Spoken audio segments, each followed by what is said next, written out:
Oh, welcome into the Russ Joy Show. I'm Russ Joy. Figure that out because you're smart. It's also the name of the show. Hello. Welcome in. It's a marvelous Monday. I hope you're having a great Monday. I hope your day after the Super Bowl has been absolutely sensational in every possible way. But if we're being honest here, I'm not sure how sensational anybody's day is going today, because if you are a fan of your team, your town, your Philadelphia Eagles, you may have watched last night's game, Super Bowl 60, the not-so-Super Bowl. The not-so-Super Bowl. Not very super at all.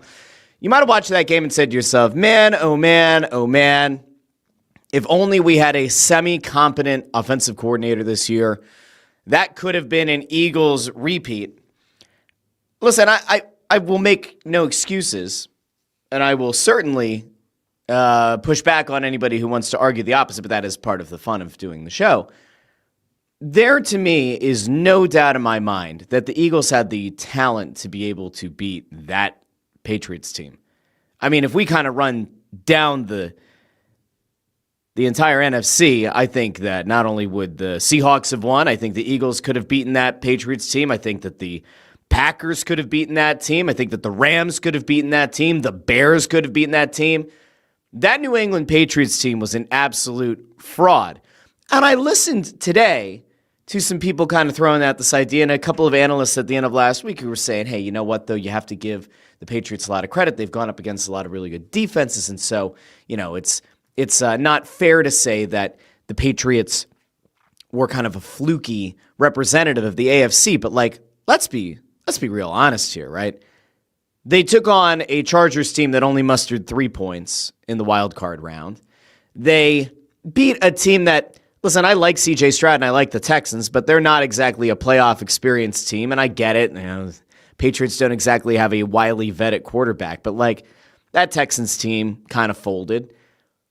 And then they beat the Broncos in Denver on a snowy day, right? They beat the Broncos, but a Broncos team that's without Bo Nix, who fractured his ankle or whatever on the next to last play of the game in the divisional round. So, like, you didn't beat a fully healthy Broncos team, and it was like blizzard conditions, and, you know, Sean Payton's hubris got the best of him. But, like, that to me was not a tough path. I mean, if you think about it, right? The Patriots didn't have to go up against peak Patrick Mahomes. They didn't have to go up against Lamar Jackson and the Ravens. They didn't have to face Josh Allen and the Bills, make whatever jokes you want. They didn't have to go up against, and as much as I'm not a big believer, they didn't have to go up against Joe Burrow and the Bengals. Like, it was essentially a very simple, straightforward path in the AFC for the Patriots, and they got exposed. I mean, Sunday's game, I have to tell you, and you can let me know in the comments how you feel about it, but, like, I was not excited for the Super Bowl. Legitimately. Like, this is the first year I can remember in a long time where I was not jazzed up for either side of the Super Bowl. As much as I don't like the Patriots, it's not the Bill Belichick and Tom Brady Patriots. I actually think Mike Vrabel's kind of likable. I don't hate the Patriots as currently constituted. I don't like them. And they're a Boston-adjacent team, so I certainly don't like them. But, like, I didn't despise them. I wasn't rooting against another dynasty. And then on the other side, like, I didn't love or hate Seattle. I mean, push comes to shove, I would have taken the Seahawks, and I thought the Seahawks were going to win pretty comfortably, and they did. But, like, you know, it's a good story for Sam Darnold when you think about, like, how he started his career with the Jets and how it looked like he was never going to amount to anything. And that's a guy who, like, figured out a way to kind of pick himself back up, dust himself off, played for Carolina, he had a year, right, with the 49ers, played for Minnesota. He was a guy who figured out a way to rehabilitate his career. And I have to say, like, credit to Sam Darnold. Like, there you go. Like, there's a guy who I don't think 4 years ago, 5 years ago, even like 3 years ago, anyone would have thought could have been a Super Bowl winning quarterback. But the thing is that, like, Seattle wasn't a fluke. Again, were they the best team in football this year? I don't know. I guess it depends on how you view it. I think that there's a case to be made that the Rams might have been as good or a better team. If the Eagles had a healthy offensive line and a not dipshit as offensive coordinator, I think that the Eagles could have really given Seattle a run. I don't know if they would have for sure made it to the Super Bowl, but those are two big ifs. If they had had health along the offensive line, and hell, we're talking about it on Friday that there were rumors Landon Dickerson might retire, Lane Johnson might retire. it would be overly presumptuous to say that the Eagles would have definitely beaten the Seahawks. I think they would have given them a run in a good year with not Kevin Petullo as offensive coordinator. But crazy. And by the way, Sam Darnold, the offense wasn't exactly chugging along. The passing offense wasn't exactly like inspiring a ton of confidence. You have a kicker who set the Super Bowl record for the most field goals in a game. You had a strong running game, and that defense is just absolutely killer. I mean, it feels in a lot of ways like the Legion of Boom 2.0, but it's a different system and it's a different scheme, but like, it was a damn good Seattle Seahawks team. They earned their way. You even look at who Seattle had to play. They earned that number 1 seed in the conference, which we all talked about was going to be critical. And then they had to take on 2 division rivals. And look, we all know that the 49ers were injured, beaten up, battered, probably didn't have a lot to give after taking down the Eagles. You got past a division rival. You never know what to expect when you play a division rival in the playoffs, by the way, even if there are injuries. They got past the 49ers. They took on a Rams team that, again, I would say if the Rams had gotten to the Super Bowl, the Rams would have won. Seahawks hit the Super Bowl, they would win. I do think that the Bears would have won. I think the non-zero chance the Packers could have won. I just don't think the Patriots were a good team. But Seattle earned their way and did so by beating 2 division rivals, 2 good teams. 1 injured, and then the Rams I think the Rams were a very, very good team. And Seahawks deserved to win. I don't think it was an inspiring game. I think one of the saddest things that can happen in sports is when you have a game that happens before the championship that ultimately is better than the championship itself. And I think we can all probably agree, Seahawks-Rams, better overall game than Seahawks-Pats, right? I don't even think it was close. So when you have that, it feels like anything's going to be a letdown at that point. And remember, it was a close game in the NFC Championship. It was only a 4-point game. That, to me, was a much better game than what we ended up getting on Super Bowl Sunday. And I think anytime that you don't see the 2 best teams in the sport going head-to-head, or at least the best team from each conference going head-to-head, it's going to feel like a letdown. I mean, you can look back to a year ago, right? It feels like much longer than a year ago, but you can look back at a year ago. When the Eagles took on the Chiefs, it was widely believed you had the 2 best teams in football, or the 2 hottest teams, certainly, in the playoffs at that point. You had Andy Reid and Patrick Mahomes and this dynasty just kind of spinning up, looked like a buzzsaw, had taken down the Eagles 2 years prior. And with the Eagles, you had a team that had discovered this incredible running game with Saquon Barkley on the team for the first year. It comes within, a decent game of setting the single season rushing record. You have that plus an unbelievable aerial attack, and you have this first-year coordinator, at least with the Eagles and Kellen Moore, and you start to wonder, what's this going to look like? And the game lived up to the hype insofar as going into the game, there was a ton of hype because it was a rematch of 2 years prior. The game itself was largely underwhelming. If you're a neutral fan watching Chiefs versus Eagles, you were like, holy shit, the Eagles curb stomped the Chiefs. And it never really felt like that game was going to get close. And, the Eagles put the backups in, and Nick Sirianni pulls Jalen Hurts and puts it in Studville. And you start to say to yourself, or was Kenny Pickett, not Studville, Kenny Pickett. And you go, this is pretty insane. And as an Eagles fan, you love that game. But to look back on it, it was a blowout. And then this game was largely a blowout. Patriots get a touchdown late. You start to think about it is there a path to coming back? Then they don't go for 2. It's just a weird Super Bowl. It was largely underwhelming. I'm not here to watch just nonstop field goals. So again, you give the Seahawks credit. The Patriots just didn't belong there. I'll tell you what, the guy who's got to feel the worst today, it's not Jalen Hurts. It's nobody with the Eagles. The guy who has to feel like an absolute boob today is Josh Allen. This was such a winnable conference for the Bills. Should have been a winnable conference for the Bills. There's honestly no excuse for Buffalo to have not represented the AFC.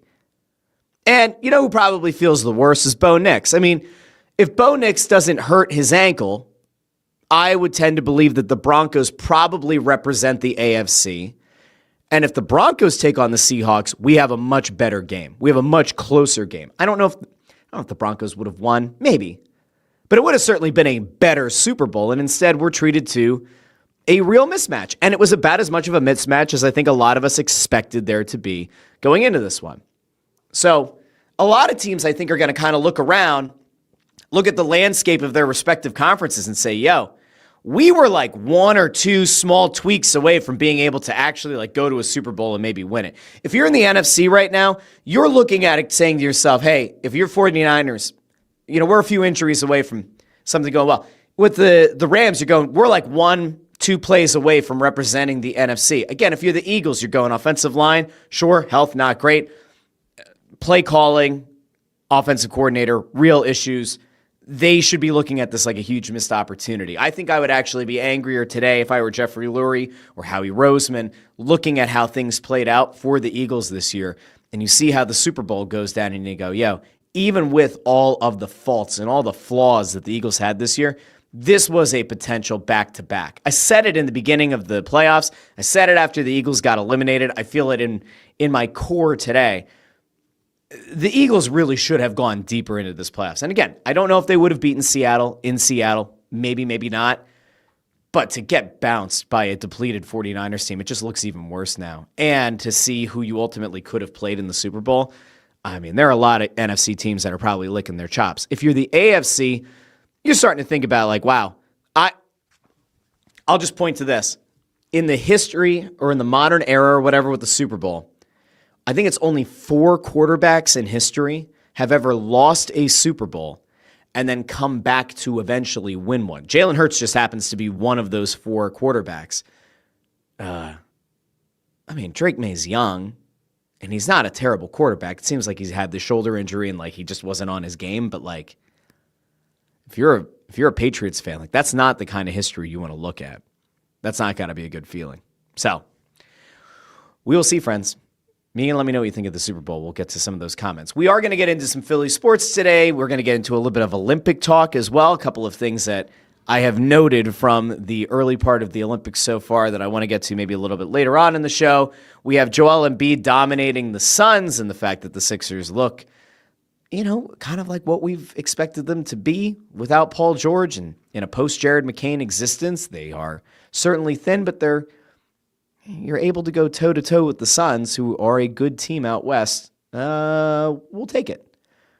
Obviously, the Flyers right now cannot hurt you. So if you're a Flyers fan out there, the good news is that they cannot hurt you for the next 2 odd weeks while we wait for them to come back and play hockey at the Xfinity Mobile Arena. First, they have 2 games on the road, I believe. So you have a little bit of time before you have to have the orange and black rip your heart out of your chest or tear the soul from your existence. Phillies haven't done anything of note. We just touched on the Eagles. So we'll probably do a little bit of Sixers here. I do want to tell you something else that was interesting that came out about the Eagles and about A.J. Brown. But I saw a comment that I did not expect today, and I want to make sure that we touch on this before we dive back into the Eagles here.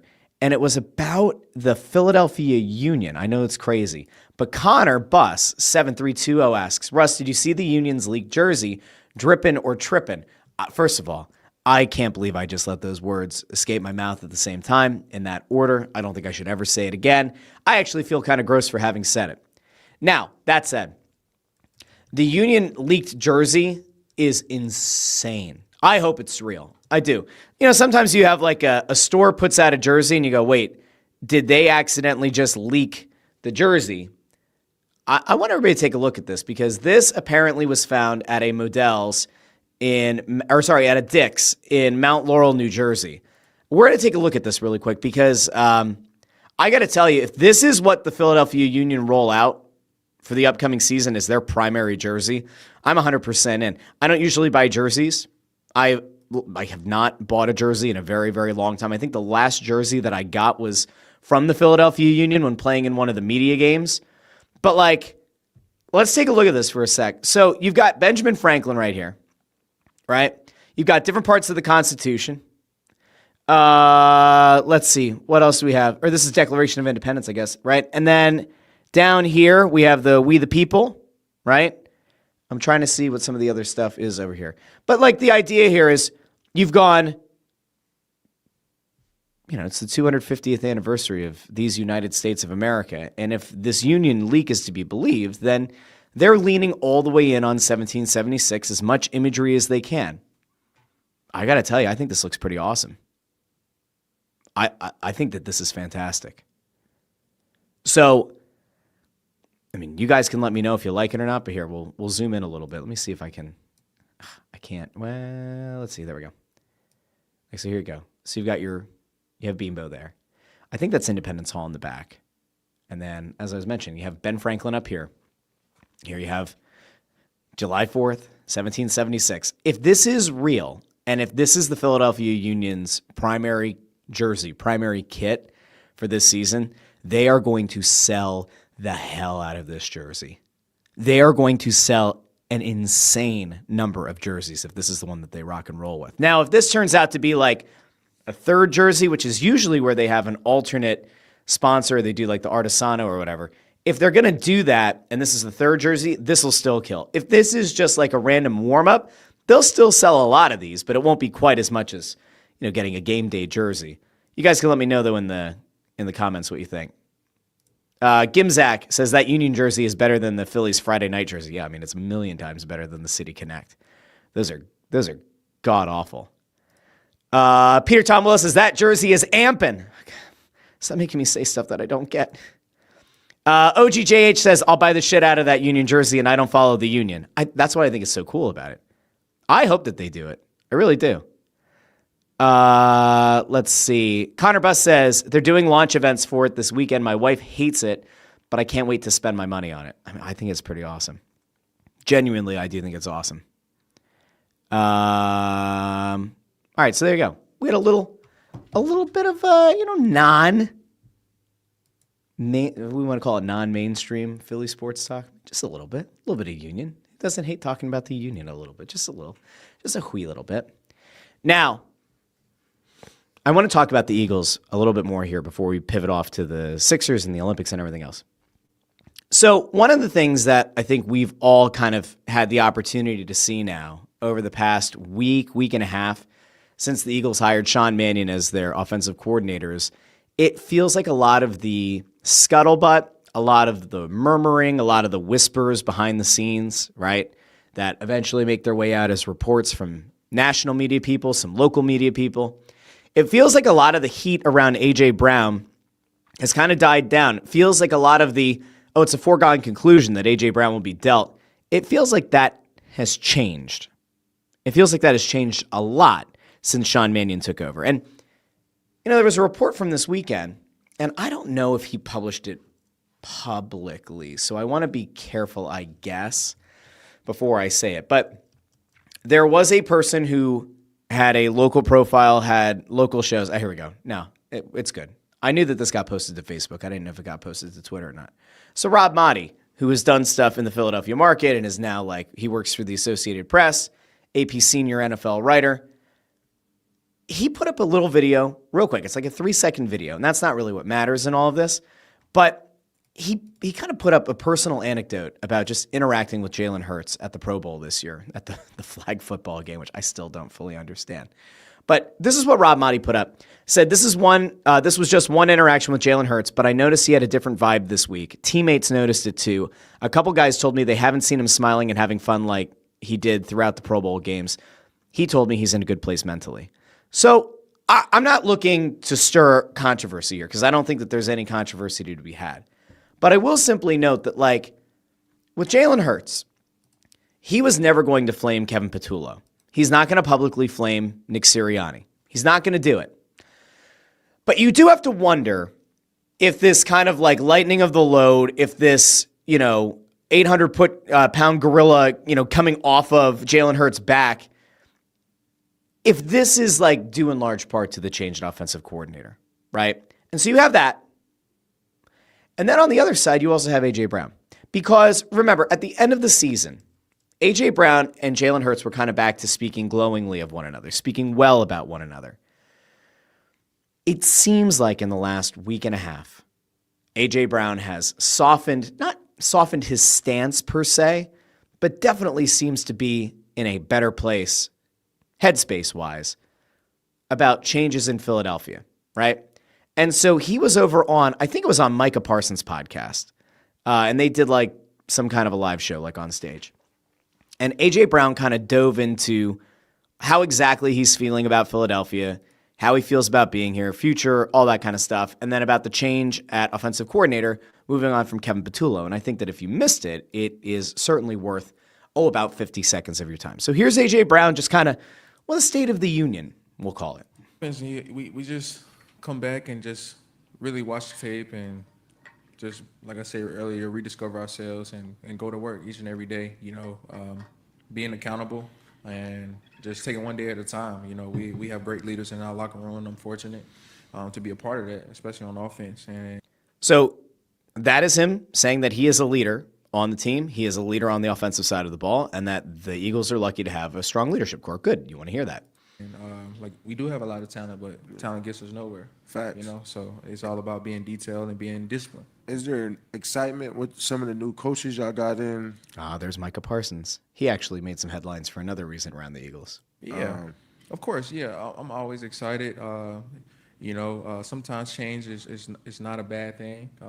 I have the utmost respect for KP. He to me, he did a tremendous job, and he has a great heart. But I'm excited for the season. I'm excited for what's to come. So, No, for sure. And, get into this. So I got to be honest with you. And again, not stirring controversy here. I think A.J. Brown said a really nice thing about Kevin Patullo, and I don't believe any of it. Well, I believe that maybe he thinks Kevin Patullo has a good heart. I don't think that A.J. Brown is like losing sleep over the fact that Kevin Patullo is gone.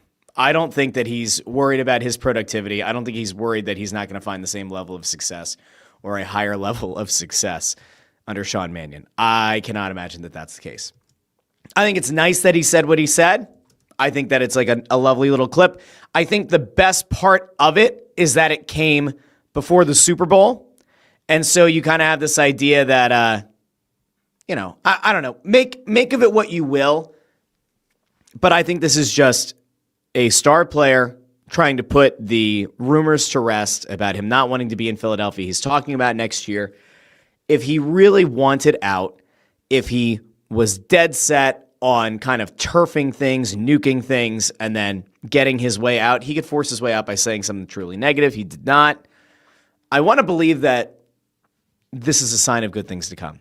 Now, there was another little bit of news that came out of this show, though, with Micah Parsons, and it was about whether or not Micah Parsons almost ended up in Philadelphia. Because if you remember, the Cowboys traded Micah Parsons to Green Bay, and in it, they included a poison pill, essentially preventing any future trade from the Packers to the Eagles of Micah Parsons. And so you think to yourself, like, listen, it was rumored at the time that the Eagles made a really aggressive offer, like a crazy aggressive offer, and that they almost couldn't believe that they didn't get Micah Parsons. Well, we might know why. Because Micah Parsons definitely believes it wasn't just picks going the other way. It was one of the biggest standout players on that Eagles defense. Man, and I love them. I love the support. I love the accountability. I love everything else that they do. This is A.J. Brown talking about Philly. It's going to lead to it. Philly is Philly.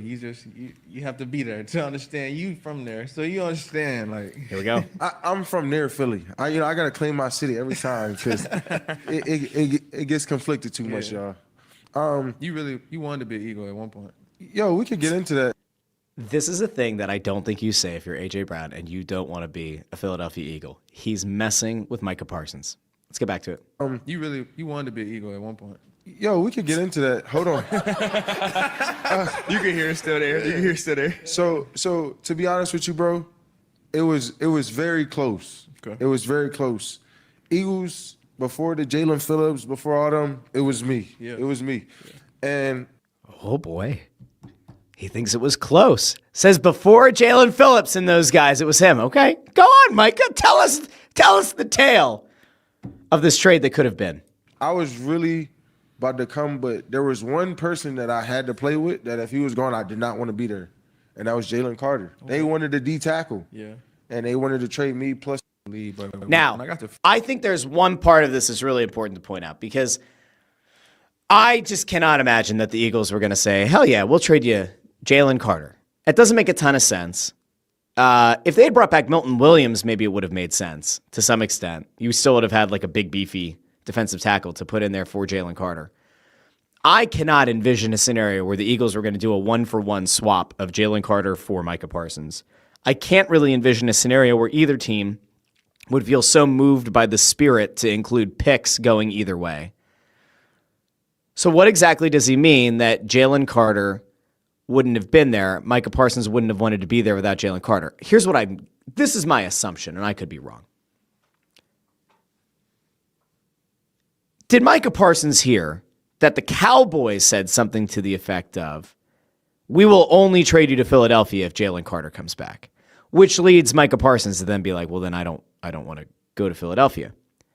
I mean, listen, unless Jalen Carter is such a head case and such a pain in the ass in the building that everyone can't help but try to like move him for any kind of value, I can't imagine that you would trade one of your most disruptive and important defensive players in Jalen Carter, even for a player of Micah Parsons' caliber.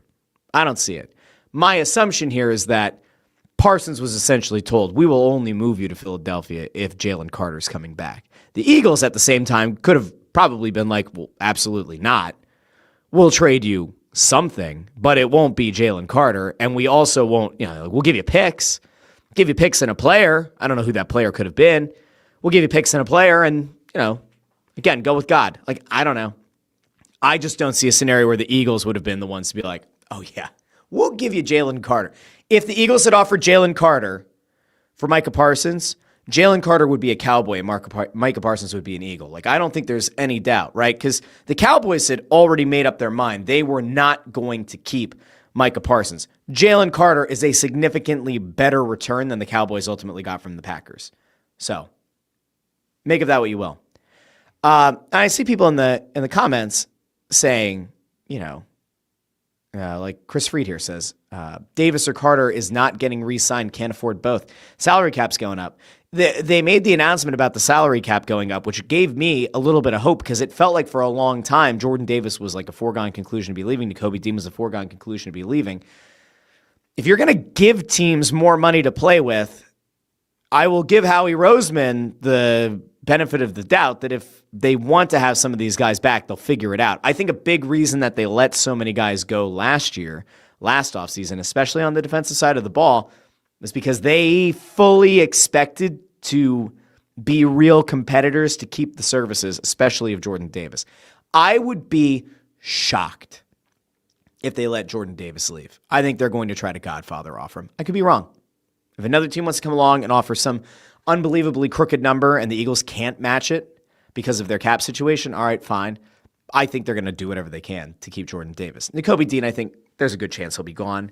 They have Jahad Campbell. They essentially drafted his replacement. They re-signed Zach Bond last offseason, so I guess Dean is probably more likely to be gone. But if I'm the Eagles, man, like if I can keep Jordan Davis and Jalen Carter together for another 4, 5, 6 seasons, whatever it is, I'm doing whatever I can to keep it. Keep that duo together. All right, so there's your Eagles stuff.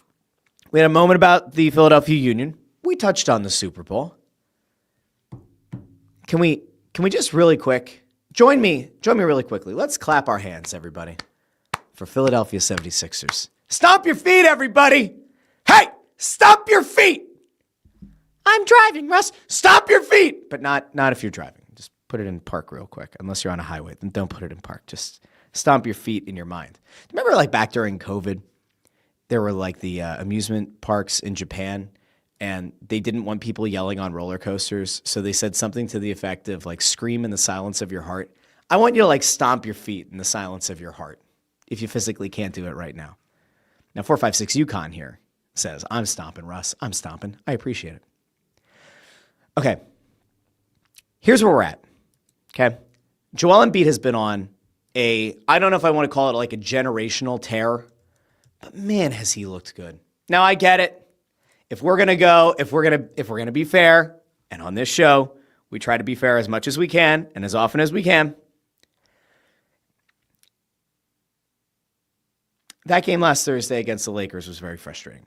But we're going to look at the only game that has happened since Friday's show, which was a win in Phoenix over the Suns, a 6-point win, and it was a big one for the biggest player in the lineup for the Philadelphia 76ers. So Joel Embiid once again had himself a night. Now, he didn't shoot well from the field. He shot well from downtown. From the field, he was around 50%? 9 of 19 is a little bit under 50% from the field. 33 points to go with 9 rebounds, 3 assists, and a block. A big game out of the big man. The thing that was probably the most notable, he had the headband on, and apparently he thought that he was a sharpshooter from downtown. And to his credit, he made 4 of his 7 attempts from beyond the arc.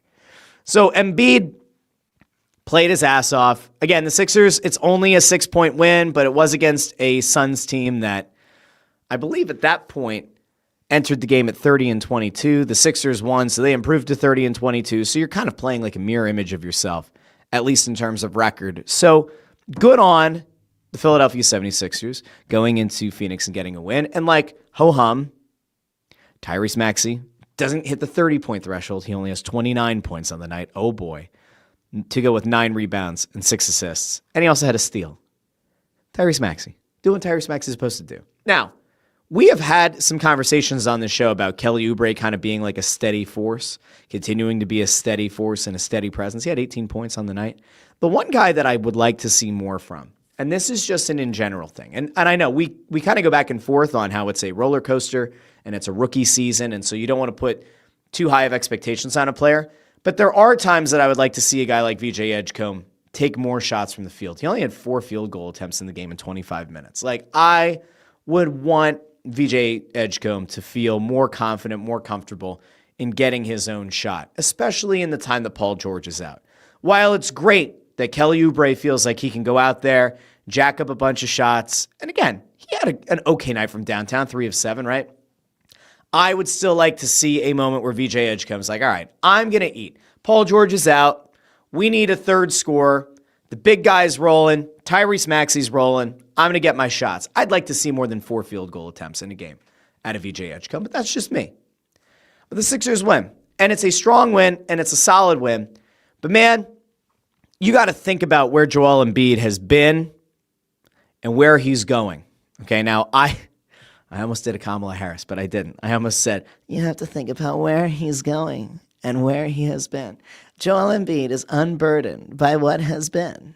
He was out of his mind. He could not play basketball anymore. But now he's good. He had a knee procedure by a doctor who's incredible, and now he's an unbelievable player. Embiid over his last 7 games, 33.7 points per game, 8.1 rebounds per game, 5 assists per game, shooting 53.3% from the field, 51.9% from downtown. And he's doing all of that in nearly 35 minutes of action per game. This is exactly what the Philadelphia 76ers need out of Joel Embiid, and especially with Paul George out, you allow the big man to take as many shots within reason as he wants. He's been efficient. He's been an efficient scorer, and he's scoring at multiple levels. Now, do I want to see Joel Embiid every game attempting 7 3-pointers? I don't. No, I actually genuinely do not. I think it's actually a bad use of space. However, if he's feeling it, okay, it's fine. What you don't want to have is like one of those nights where Embiid goes 0 for 5 from downtown. You're like, yo, big man, just like, go park it on the block. Use your size and dominate the opposition. He looks, we say this every show now at this point, but he looks physically better than he has in years. And it really doesn't matter who they line up across from him. He has been getting his. Now, I will be interested to see what happens tonight because they're going to play against a Portland Trailblazers team that is kind of a mess. A Portland Trailblazers team that has won 2 in a row. Both of those games against the Grizzlies, who are kind of an abject failure. But they're going to take on the Trailblazers tonight. We'll see how it goes. I got to think that the Sixers are going to be able to keep the momentum going after the Suns win. I know that sometimes they have letdown games. The one thing that you don't want is for this to be a trap game because it would be really easy to look past Portland and look at Wednesday because Wednesday night, I believe, is a nationally televised game. They're going to host the Knicks. And we know that the Knicks are very much in their feelings and very much in their own heads, right? We've talked a lot about the Knicks of late. The Knicks going into the trade deadline, we're starting to kind of turn things back around. We're starting to feel good. But remember, 2 weeks out from the deadline, there were all the rumors swirling about Giannis. Now, the Knicks won their last game. They're 9-1 in their last 10. That's going to be a hell of a matchup. That'll be a hell of a game. And we'll see if the Sixers, can continue their winning ways. And if they can, well, then you have two of the best teams in the Eastern Conference going head-to-head. Now, why do I say two of the best if the Sixers are the 6th seed in the conference? Well, because I don't believe in the Cleveland Cavaliers who decided to trade Darius Garland for James Harden. I don't really believe in the Raptors. And that's probably it. I mean, the Celtics are having a good year. They're having a much better year than expected. Do the Celtics currently scare me that much? No. Would they in a playoff series? Of course. But I think even if you're a top 4 team, because I'm going to rule out the Cavs, I'm going to rule out the Raptors. If you're a top 4 team, talent-wise, well, then I have to think that that's two of the best teams in the Eastern Conference going head-to-head. So there you go. What is this? Amadeo says, that's the chaos statement I need. I don't even know what the chaos statement was. That they're one of the best teams in the Eastern Conference? I don't say that. I don't think that's chaos. I think that's fair. Now, that's the Sixers. Sixers are in a good spot. I mean, yeah. Jared McCain's gone. Yeah, they kind of created the locker room morale. They don't have a lot of depth at guard now. Sure. I gotta tell you, I'm feeling pretty good about the Philadelphia 76ers right now. Amadeo's going to clip that, and 2 weeks from now, when the Sixers have fallen on their face and are out of the playoffs, he's gonna throw that one right back at me. Nick Abe asks, Bryce Harper or Joel Embiid? Well, it's a good question. If I told you that I think that they're a lot more alike than people want to give them credit for, does that make you feel good or bad? Because I could make a case very easily. Has Bryce Harper carried the Phillies to a World Series? Yes, he has. He's carried them to a World Series. Did they win the championship? No. There are some people who would note that Harper left the Nationals and then the Nationals turned around and won the World Series. Coincidence? I would tend to think so, but there are some who argue that maybe not as much of a coincidence as you think. Embiid has never gone very deep into the playoffs. So on merit, on playoff performance, you have to say Bryce Harper has been more impactful than Joel Embiid. But in terms of actual talent and where they are relative to players in their respective sports, they've both been an MVP. I would still say that Bryce Harper is a better player, right? I think that Bryce Harper on the whole has reached the pinnacle more seasons than Embiid has in terms of individual skill. Embiid's MVP season was fantastic. He had a few other seasons where he was kind of knocking on the door of MVP, but he was probably top 3, top 5. There are people who will say that, Harper very clearly has more of a motor and has more of a winning mentality than Joel Embiid. A lot of people think that Embiid's soft. I look at a guy who's played through as many injuries as Embiid has, and I think it's actually kind of insane to think that Embiid's not a winner or not a guy who has a winning mentality. I think they're a lot more alike than people think. So you don't get an answer out of me, Nick Abe. I think they're just very similar. Amadeo says, when you say they're one of the best, that was the thing. All right, there we go. Nick Abe says 2 Hall of Famers. I think they're both Hall of Famers. Even if Embiid, he looks a lot healthier now. I hope that Embiid has 3 more relatively good, healthy years left, and that will solidify a Hall of Fame spot for him. I think he'll make it no matter what, but we'll see. Let's see. Andrew Fawcett's here. Says, greetings all. Glad to finally join live. Andrew, great to have you out there in Texas. Let's see. Havokin says, in 22, the Phillies bench was just magic till the World Series, and it has been so ever since. Oh, the bench has been so ever since. Man, I can't read today. I don't think I can read. Let's see. Ford's here. Ford says the Sixers, they are at the 6th seed, and they probably won't surpass Cleveland or Toronto. Maybe Toronto. Otherwise, you don't get to Boston in the first round. I like the hedging that Ford did in that.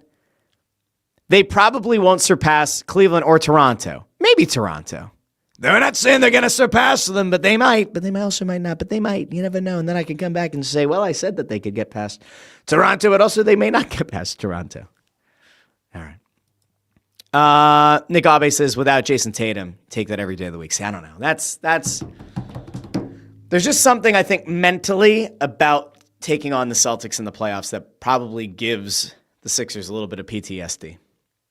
Yo, by the way, before we get to the Olympic takeaways, can we just have a moment here on the show? I may regret having this conversation, but we'll do it anyway. The halftime show. Okay. Can we have a second here with the halftime show? I'm upset. Okay. I was told that Bad Bunny would wear a dress, and I was told that Bad Bunny was going to have a lot of very potentially problematic imagery, depending on what you define as problematic. And I watched the halftime show on my phone. I did. I typically I'm not a fan of halftime shows and our little kids. And I go, if it's a relatively wholesome halftime show, you get to watch the halftime show. And if it's not, then you don't. And like, listen, last year, I was a big fan of the Kendrick Lamar halftime show. A lot of people weren't. Many people weren't. I liked the Kendrick Lamar halftime show last year. I did. Bad Bunny's is a little bit not problematic. It's a little bit confusing to me, okay? So I'm just an idiot, right? I go into the halftime show expecting one thing from Bad Bunny because I've seen plenty of clips of Bad Bunny in his concerts, and the imagery in the concerts did not exactly align with the imagery of the halftime show. Now, I will say that there are a decent number of people in my, we'll say family circle, not as many in the friend circle, but in the family circle, there are definitely some people who were very much of the opinion that this was going to be debauchery and horrible imagery and yada, yada. I will tell you that the theme throughout the halftime show was actually pretty good, right? Like, there's the whole idea of these two people falling in love. Bad Bunny hands the ring off to the guy. He proposes to the girl. Eventually, they get married. There's like the wedding reception is like a whole part of it. And I gotta tell you, like, I thought that on the whole, the halftime show was okay. The part that I loved, I will give this. Lady Gaga showing up was unexpected. Unless you were looking at prediction markets, there was somebody who very much appears to have known everything about what was going to happen in the halftime show, and they apparently made a lot of money, predicting who was going to show up and who was not going to show up. But Lady Gaga was fantastic. I liked the whole wedding reception part of the show. And then eventually Ricky Martin shows up. Now listen, I know Ricky Martin's gone through a lot, all right? I certainly remember living La Vida Loca, Ricky Martin, with like the frosted tip hair. I remember. Yo, Ricky Martin pulling up on like a plastic chair and singing his heart out. Stud. Legit stud. Good job, Ricky Martin. Now, Amadeo here points this out, by the way, says it was actually a real marriage. That was the thing that was going around as well, is that apparently this couple invited Bad Bunny to their wedding. And so he was like, well, you can just like come to the halftime show and you can get married at halftime. Now, I have logistical questions, all right? I just happen to be somebody who like doesn't fully understand how you might have been able to to swing a wedding that fast. You know, in Pennsylvania, you could get a Quaker license. Did you know this? In Pennsylvania, you can get a Quaker license, which is essentially you go to the state, you go to the courthouse or whatever, and you say, we are married. And that's it. And you need like two people to sign as witnesses and you're married. Congratulations. Good job, everybody. No ceremony. You're great. I don't think that exists in California.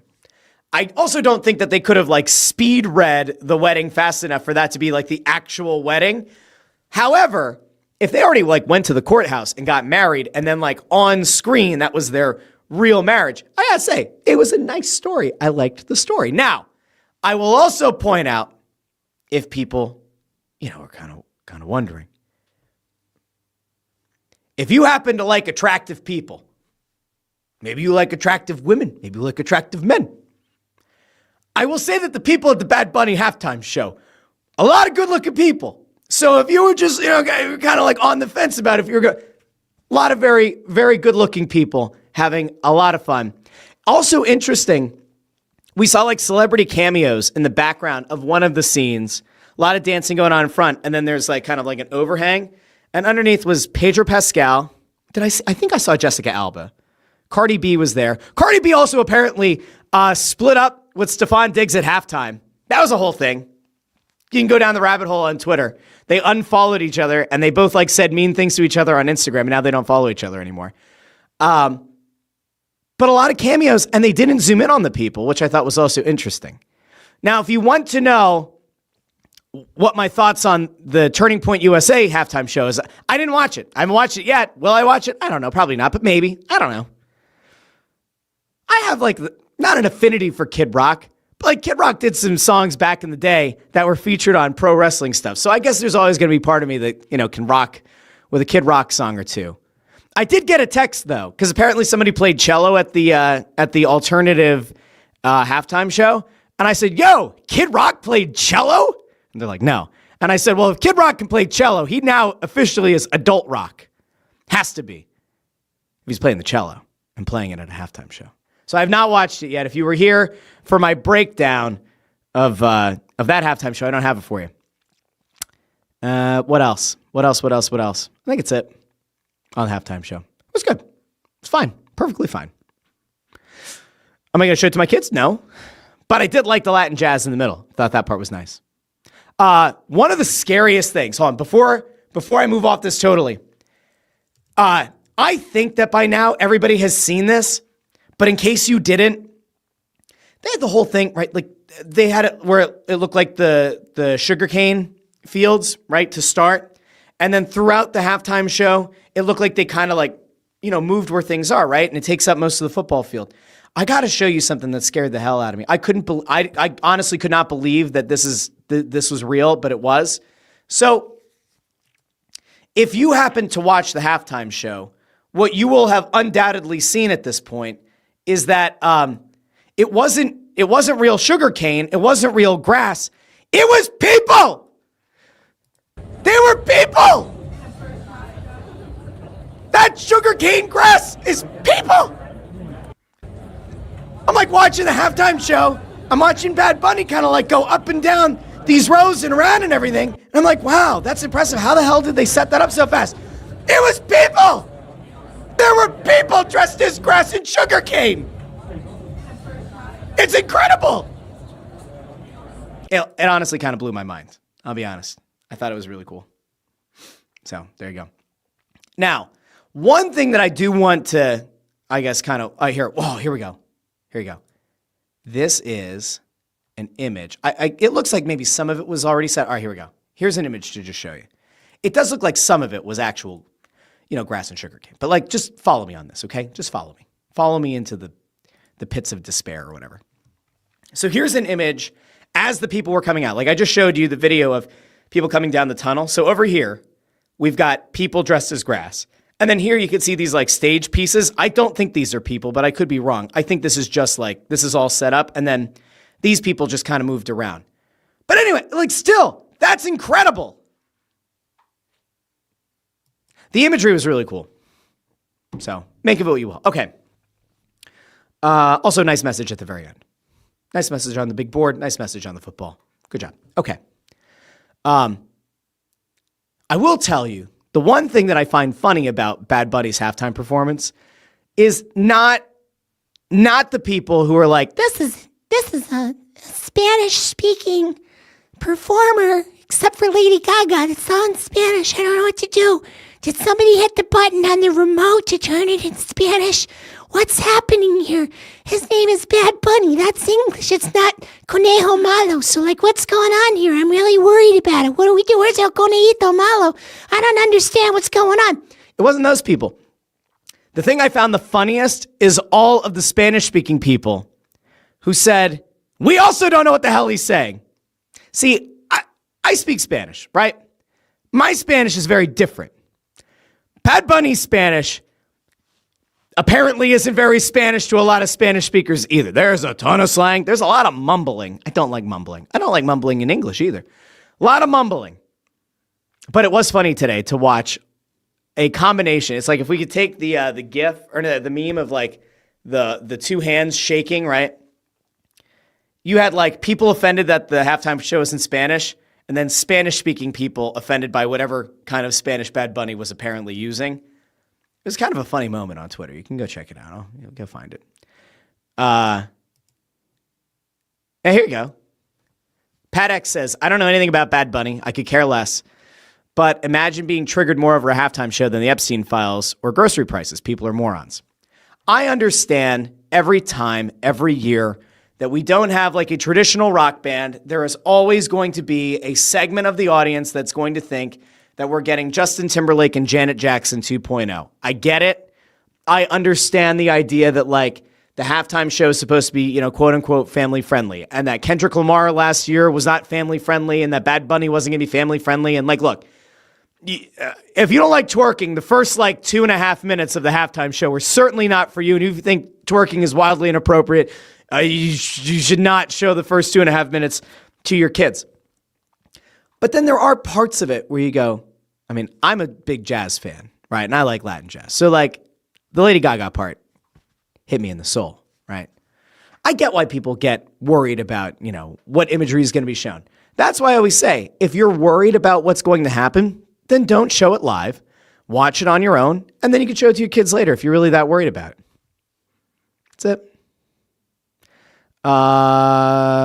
Let's see. Amadeo said they should have brought out Damian Priest. Need to settle the score. There was something really funny that I actually did like and that I legitimately cackled at. So Logan Paul, before the halftime show, like before the Super Bowl kicked off, he was like on a red carpet or something, and they're like, hey, are you excited for the halftime show? And he said no. And then Jake Paul tweeted something out about like, you should turn off the Super Bowl. And then Logan Paul quote tweeted, and it was like, I love my brother, but I disagree with this. All that kind of stuff. The funniest thing that could have happened would have been for Bad Bunny to wrap up the Super Bowl. And right as they're about to go off air, Logan Paul runs up behind Bad Bunny with a steel chair and whacks him on the back. And then as Bad Bunny's laying on the ground writhing in pain, Logan Paul picks up the headset and says, I'll see you at WrestleMania, bitch. And then throws it down. That would have been incredible. That would have been next level. I think that a lot of people would have been very confused. But Bad Bunny versus Logan Paul, I could get behind that at a premium live event. It could be a lot of fun. So anyway. Okay. Last thing, the Olympics. So I felt really bad this weekend. I'm trying to watch some of the Olympics live, and it really depends on the time of day. And there are certain things that I'm watching with the family on Peacock live, and then some stuff that Steve Yard and we watched later on in the day. Like the backflip, the 1 foot landing on the backflip by the U.S. ice skater. That dude's insane. I don't know how you do it. I know that it was banned years ago, and somebody did it, and they got disqualified and all that. It's an incredible move. But I got to tell you, Lindsey Vonn, to me, was like, I felt so bad on so many levels. So she tore her ACL like 9 or 10 days or whatever before competing at her final, I don't know if you call it like a warm-up, right? Like it's an actual competition. But she tore her ACL. And then for about a week, we saw these videos of Lindsey Vonn prepping, like getting ready to go out and compete in what I would assume would have been her final Winter Olympics. And at age 41, was she going to be able to bring home a medal? Could she bring home a gold? Her training regimen is like unbelievable. And when you watch these videos of her training and preparing her knee, especially with a torn ACL, and you think about, listen, I'm an idiot, right? So I don't know what physical toll downhill skiing takes, but just based on what I've seen, me thinks that it's not great on the joints and that the amount of impact that she was going to have on that knee probably wasn't going to be sustainable.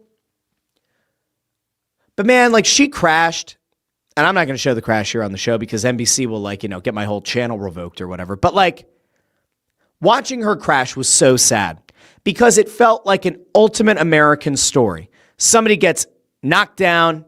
How do you pick yourself up? You pick yourself up, you work your ass off, you show why you work so hard, you show why you train so hard, and you go out there and you kind of like, you do the thing that no one thinks you have the ability to do, that no one thinks any human should have the ability to do. And you go out and you compete. And like, does she land on the podium? Does she get a medal? Does she somehow win gold? Maybe, maybe not.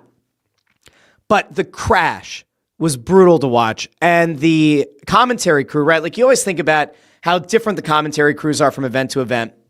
And the yelp that that one of the announcers let out when Lindsey Vonn crashed. I mean, it was a human moment. You don't usually hear it. In fairness, like you don't typically hear that from a commentary crew, But there's just this, not like the hope of a nation just kind of like evaporates in a moment, but you watch the crash and you feel terrible on a human level. There she was, tore her ACL, worked her ass off, and it looked like she clipped the gate. There's an image out there of her arm clipping the gate, and then there's another one where it looks like I don't know terminology, right? Her pole, I guess the tip of the pole hit the gate as well, and that might have been what threw her fully off balance and led to the crash. But it was just really sad. I mean, I thought it was a real bummer.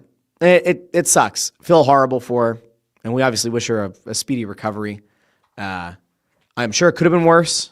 She had a fracture in her leg. It certainly could have been worse. Looked like it could have been worse. It's a shame to have to go out like that. It's a shame for her career to kind of have to end like that, but she worked hard. There are other Americans that are also working hard, though, at these Olympics. And if you have not gotten in on mixed curling to this point, I remember seeing somewhere in the comments earlier in the show, somebody dropped something in about mixed curling. Yeah, I got to tell you, I don't know if I've ever been as excited and hyped as I am each and every day I have the opportunity to watch the mixed curling team from the U.S. There was a play late in this game, and again, I'm a total jamoke and a dope, and I don't really fully understand curling, right? But AJ asked, please talk about the mixed doubles curling, Corey and Corey going for gold tomorrow. There's a play late in this last matchup where the U.S. goes to, I don't know the terms, right? There's a thing. It looks like an iron on a rock. And he starts scrubbing away at the ice and picks up speed, right? The stone is picking up speed.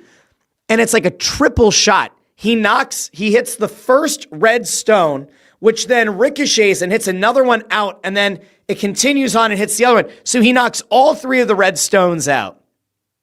It's incredible. I mean, again, I have no idea what I'm watching, but I know that you want to have more stones on the target than the other team, and you preferably would like it in the middle.